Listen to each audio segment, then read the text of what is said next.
તો જય સ્વામિનારાયણ મારા વાલા હરિભક્તો. તો સુવર્ણ કાર્યકર મહોત્સવ કાલે પતી ગયો અને એક નિલેશભાઈની એક કહાની છે એ અમે તમે VGR ઓફિશિયલ દ્વારા બતાવવા માંગીએ છીએ, તો છેલ્લે સુધી વિડીયો જોજો.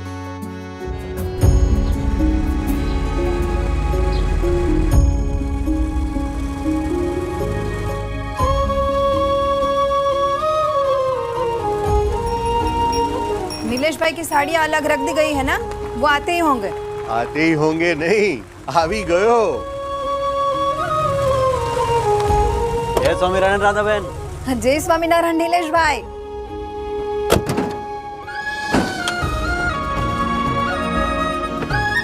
जय स्वामीनारायण काका. जय स्वामीनारायण. पिछली बार साड़ियों पर जो कढ़ाई का काम हुआ था ना, वो सामने वाली पार्टी को बहुत पसंद आया है. हाँ? इसलिए दुगना ऑर्डर मिला है. अच्छा, काम अच्छा करेंगे तभी तो काम मिलेगा ना नीलेश भाई. सही बात. ये हीरल बहन की बेटी की शादी है ना, तो मेरी तरफ से ये साड़ी उस बच्ची को दे देना. हाँ. अरे नीलेश भाई, आप थोड़ा जमाने के हिसाब से भी चला करो. क्या है ना, जब देखो तब परोपकार, सेवा, भलाई इन्हीं कामों में लगे रहते हो. सच बोलूं तो आपको धंधा करना आता ही नहीं है. ऐसे में भला बरकत कैसे होगी. जेवी दानत देवी बरकत.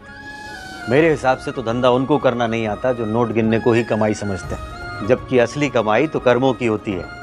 सत्संग में हमको यही सिखाया जाता है, और एक कार्यकर होने के नाते यही मैं बाल सभा में भी बच्चों को सिखाता हूँ. और फिर जवाब में शेर ने कहा, आप ठीक कह रही हैं महारानी, शिकार करना हमारा कर्म है, परंतु राजा होने के नाते जंगल के सभी प्राणियों की रक्षा करना हमारा धर्म. और मैं इसी दुविधा में हूं कि धर्म और कर्म दोनों में संतुलन कैसे बनाऊं. समझे? चल अच्छे से पढ़ो, ध्यान दो. नरेश की तबीयत कैसी है नीलेश भाई? यहाँ के डॉक्टर की बात समझ नहीं आ रही सुबोध भाई. एक बार रिपोर्ट आ जाए तो अहमदाबाद लेकर जाऊंगा. राव जी काका बोले थे कि वहाँ का डॉक्टर बहुत अच्छा है. तो कब जाने की सोच रहे हो? रिपोर्ट तो शाम तक आ जाएगी, पर कल कार्यकरों की मीटिंग है ना, हाँ. तो उसके बाद नरेश को लेकर निकल जाऊंगा. चल ठीक है.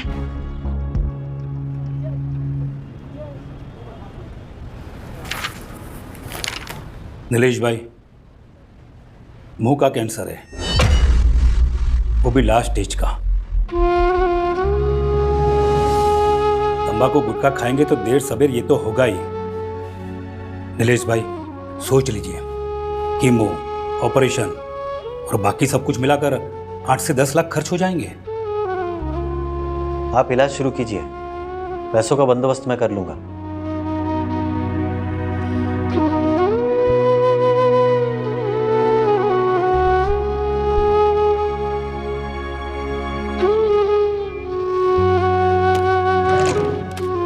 $1.5 लाख है नीलेश भाई. 2-4 दिन का टाइम देते ना तो थोड़ा ज्यादा दिलवा देता. टाइम होता तो इसे बेचता ही नहीं ना मेवल भाई.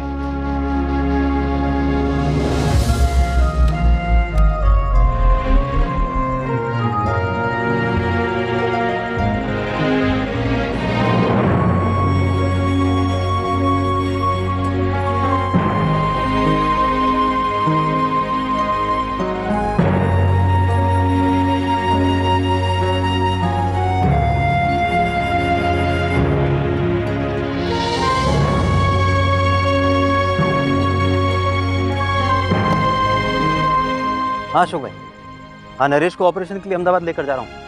हाँ मोटा भाई है साथ में. नहीं नहीं, उत्सव सेवा के लिए बराबर टाइम से पहुँच जाऊँगा मैं. जय स्वामीनारायण. चलो.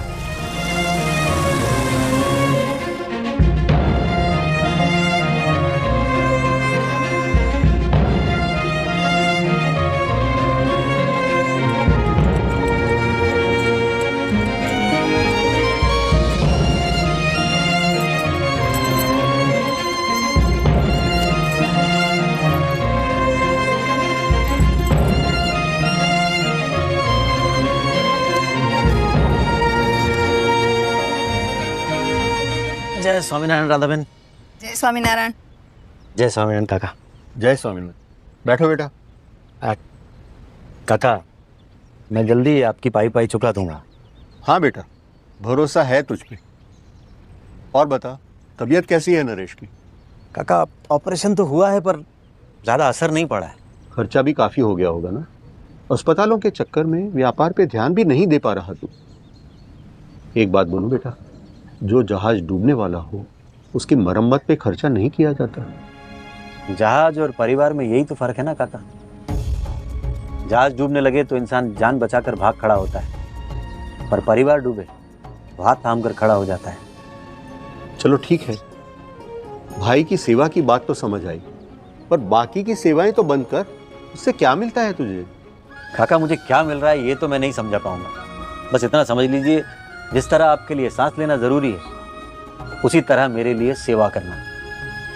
मैं BAPS का कार्य करूं और सेवा ही मेरा जीवन है। हाँ, तो अच्छे से याद रखना है। ज़्यादातर बच्चे मंच पर पहली बार प्रस्तुति दे रहे हैं, तो बाल सभा में जो बच्चों ने सीखा है वो ज़्यादा से ज़्यादा लोगों तक पहुंचना चाहिए। उसके लिए हम लोगों को एक एक के घर खुद जाकर निमंत्रण देना है। नीलेश भाई, नीलेश भाई, नीलेश भाई, नीलेश भाई, बहुत ही दुखद समाचार है।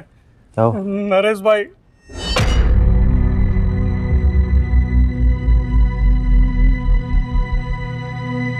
मैं स्वामी जी से बात करता हूँ। हम परसों के बाल परण का कार्यक्रम अगले सप्ताह। सांसों को तो एक ना एक दिन रुकना ही है, पर सेवा चलती रहनी चाहिए। परसों का कार्यक्रम परसों ही होगा।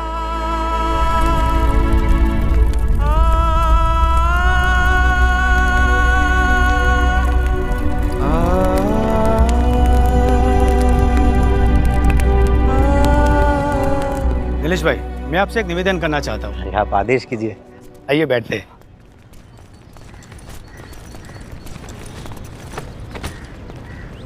नीलेश भाई, आप संस्था के कर्मठ कार्य कर रहे हैं। दुख, तकलीफ और संघर्ष के दिनों में आप एक कार्यकर के रूप में अपनी हर जिम्मेदारी पूरी निष्ठा और समर्पण के साथ करते रहे। तो नीलेश भाई, मैं आपसे एक निवेदन करना चाहता हूँ। बोलिए ना।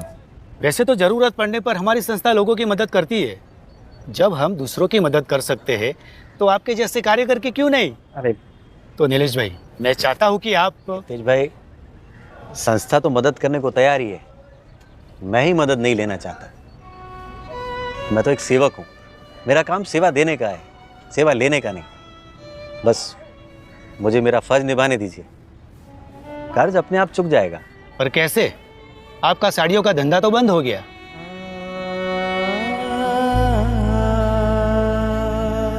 ताक ले लो, आलो, गोबे, हेड दे, ताक ले लो, ताक। और शाकवाड़ा भाई, दिनेश भाई તમે? अंशबेन, ताजी सब्जी है, ले लो।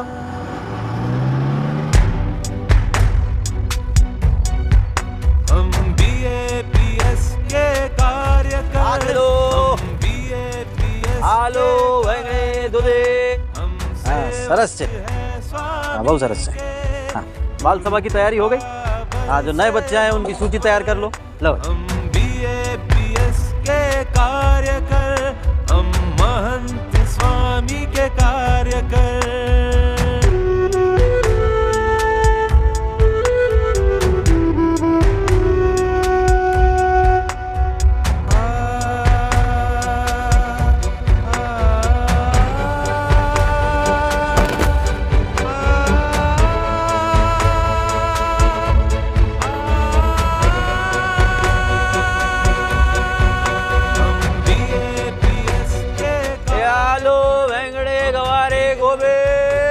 हाँ, इस रविवार बच्चों को रिहर्सल के लिए सारंगपुर लेकर जाना है।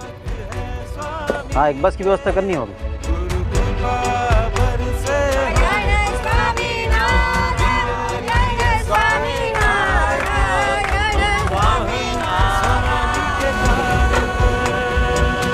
नीलेश भाई, आप हर शाम 4 से 6 बजे के बीच में यहाँ मंदिर के सामने अपना ठेला लगाते हैं ना? हाँ, क्यों? अरे यही तो असली टाइम है कमाई का। बाकी के सब्जी वाले इसी समय बाजार में ठेला लगाकर अच्छी खासी कमाई कर लेते हैं। बाकी लोगों को मेरी तरह बीएपीएस का कार्यकर बनने का सौभाग्य प्राप्त नहीं हुआ ना प्रथमेश भाई। मंदिर की मरम्मत का काम चल रहा है और संतों से बहुत विनती के बाद मुझे मंदिर की देखरेख करने की सेवा मिली है। अब भला ये मौका मैं कैसे छोड़ सकता हूँ। हाँ, लेकिन इसी के चक्कर में कभी कभी तो आपकी सब्जी बिकती तक नहीं है। अरे कई बार गांव वालों ने आपको अपनी सब्जी यूं ही गरीबों में बांटते हुए देखा है। ऐसे में भला कमाई कैसे होगी? मैं तो अब तक यही समझ पाया हूँ प्रथमेश भाई की असली कमाई कर्मों की होती है, नोटों की नहीं। और आप तो जानते ही हैं कि मैं बीएपीएस का कार्य करूँ और सेवा ही हमारा जीवन है।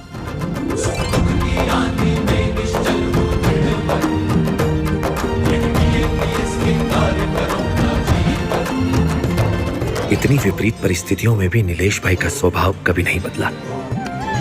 खुद तकलीफ में रहे लेकिन सेवा में कटौती कभी नहीं की।